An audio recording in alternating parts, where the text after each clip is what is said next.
Assalamualaikum warahmatullahi wabarakatuh. Welcome back to my channel. Selamat datang kembali ke channel saya. Hari ini saya kembali mendatangi kalian semuanya untuk memberikan satu tutorial gunakan storage management untuk menambah kapasitas penyimpanan Windows 11 dan Windows 10 kamu.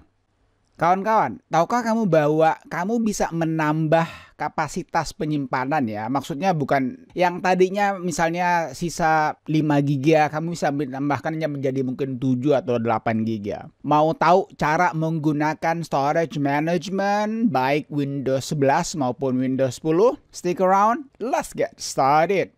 Rekan-rekan, kalau kamu baru mendapatkan video saya, kamu baru melihat channel saya, bantu saya dengan cara subscribe. Dan kalau kamu sudah subscribe, kamu suka video yang saya berikan ini, beri saya suka. Kalau kamu tidak suka nggak apa-apa, tapi tolong beri juga saya suka.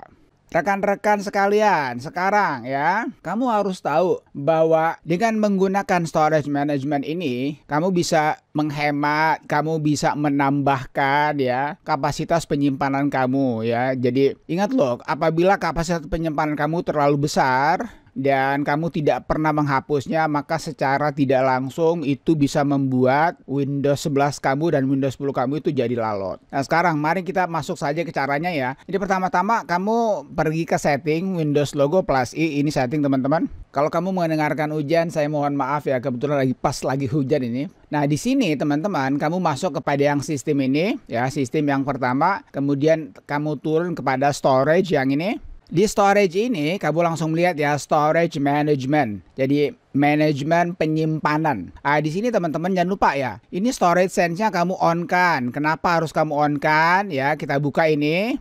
Di sini dia bisa mengadakan yang namanya clean up temporary file secara otomatis. Keep Windows running smoothly by automatically cleaning up temporary Steam and apps file. Jadi dia akan membersihkan ya secara otomatis temporary file, juga begitupun juga dengan aplikasi yang berada di Windows 11 dan Windows 10 kamu. Kayaknya saya harus matikan dulu ini deh. Atau lanjut aja nggak apa-apa dah. Kami misalnya ya automatic user content clean up juga harus on yang ini. Ini jangan lupa teman-teman. Kemudian kita back kembali ke sini. Nah di sini kamu bisa lihat ya clean up recommendation. Kita buka ini. Di sini teman-teman, kamu bisa lihat ya, saya memiliki ada dua di sini file ya, downloads dan temporary Windows installation file. Kenapa dia sisa 20 KB ini teman ya? Karena salah saya juga sih, karena sebelum saya lakukan video ini, tutorial ini, saya sudah menghapusnya. Nah biasanya teman-teman, kalau kamu memiliki file yang besar ya, yang kamu tidak pernah menghapusnya, di sini akan ada semuanya. Nah sengaja dia tidak on kan di sini ya, karena jangan sampai kamu membutuhkannya. Kamu bisa lihat ya downloads. Di sini ada warning. These are files in your personal downloads folder. Select this if you'd like to delete everything. Jadi kamu pilih ini kalau kamu menghapusnya. Tentu saja saya tidak akan menghapusnya. Kali ini yang saya download ya. Begitu juga dengan temporary Windows installation file. Ini seharusnya besar teman-teman, karena saya sudah menghapusnya. Makanya tinggal 20 KB saja. Nah sekarang kita lihat sini, large or unused file. File yang besar dan juga file yang tidak digunakan. Kita buka ini. Nah ini ada beberapa ya. Ada beberapa ini. Jadi kalau karena kebetulan saya tahu ini ya, ini file memang besar semuanya teman-teman. Tetapi saya membutuhkannya. Misalnya saja ya, saya nggak butuh ini, misalnya ini yang ini ya. Saya nggak butuh ini misalnya, berarti saya bisa menghemat sebanyak 1,63 MB. Atau kalau saya misalnya tambahkan ini, misalnya saya nggak butuhkan ini ya. Ini punya anak saya, nggak boleh ini ya. Berarti saya bisa menghemat 241 MB. Itu jangan lupa teman-teman ya. Nah misalnya juga kalau kamu suka synchronize ya, kamu punya file dengan OneDrive, ini juga ada di sini teman-teman. Ya file sync to cloud. Kita buka ini. Karena kebetulan OneDrive saya sudah saya matikan, makanya saya tidak ada di sini. Nah sekarang ini unused file ya, unused apps. Ini bagusnya teman-teman. Dia ingatkan kita mana aplikasi yang tidak pernah atau jarang kita pakai ya, atau sama sekali udah nggak kita pakai. Kita buka teman-teman ini ya. Ini dia. Ini adalah aplikasi yang jarang saya pakai, seperti Groove Music, Xbox, Cinec European, AV Extension, bla bla bla. Sekarang saya berikan satu contoh teman-teman. Saya langsung saja hapus satu yang ini ya. Ini saya nggak pernah pakai. Saya clean up langsung, ini ada 12,4 MB. Oke, continue aja. Kita tunggu dia sementara cleaning up. Udah nggak ada. Ya, sudah tidak ada tadi ya. Oke, sekarang kita back teman-teman. Nah, di sini ada juga yang namanya advanced storage setting. Kita lihat sini baik-baik.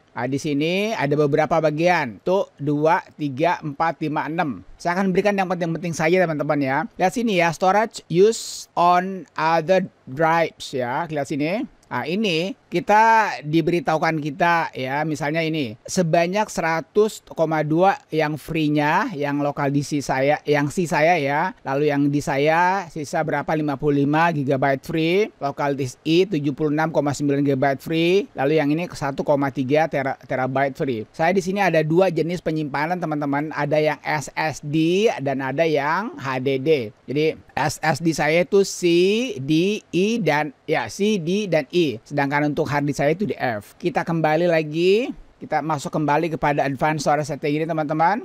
Coba kamu lihat di sini baik-baik teman ya. Where new content is saved. Misalnya ya. Ya, ini misalnya kamu sudah hampir kehabisan disk C kamu atau lokal disk C kamu. Lalu kamu masih ingin misalnya menginstall aplikasi besar. Oke, misalnya saja ya 5 GB atau 6 GB, sementara penyimpanan kamu itu sisa 4 GB misalnya. Nah, kamu bisa merubahnya di sini. Kita lihat sini ya, buka ini. Terserah. Ini kan new apps will save to. Jadi aplikasi yang baru ini apalagi namanya default ya teman-teman, bawaannya ya lokal disk C. Jadi setiap kali kamu next ya, biasalah ya kalau kita menginstall sesuatu aplikasi ya, itu pasti ke lokal disk C. Tapi kalau kamu ingin merubahnya teman-teman, kamu bisa rubah di sini. Misalnya, terserah mau ke DK, mau ke IK, mau ke FK ya, yang pastinya C, D, I ini adalah hard SSD ini yang kebut teman-teman. Sedangkan dataku ini yang F ini adalah hard disk. Jadi ini lambat. Tentu saja saya akan memilih D atau I supaya dia cepat loadingnya. Nah, ini juga dokumen, kamu kalau ada dokumen baru save kemana. Ini bagus sekali. Musik juga save kemana, foto juga mau save kemana, movie juga mau save kemana. Oke, itu ya. Nah, sekarang kita back kembali.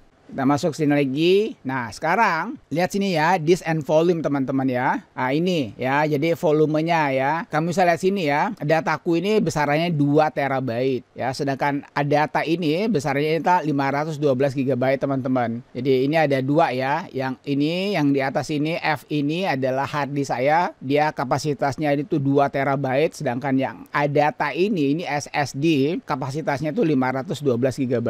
Kita back. Lalu sini kita yang terakhir teman-teman, ini yang paling perlu juga teman-teman ya. Kita langsung masuk saja. Drive optimization ya. Lihat sini buat teman-teman.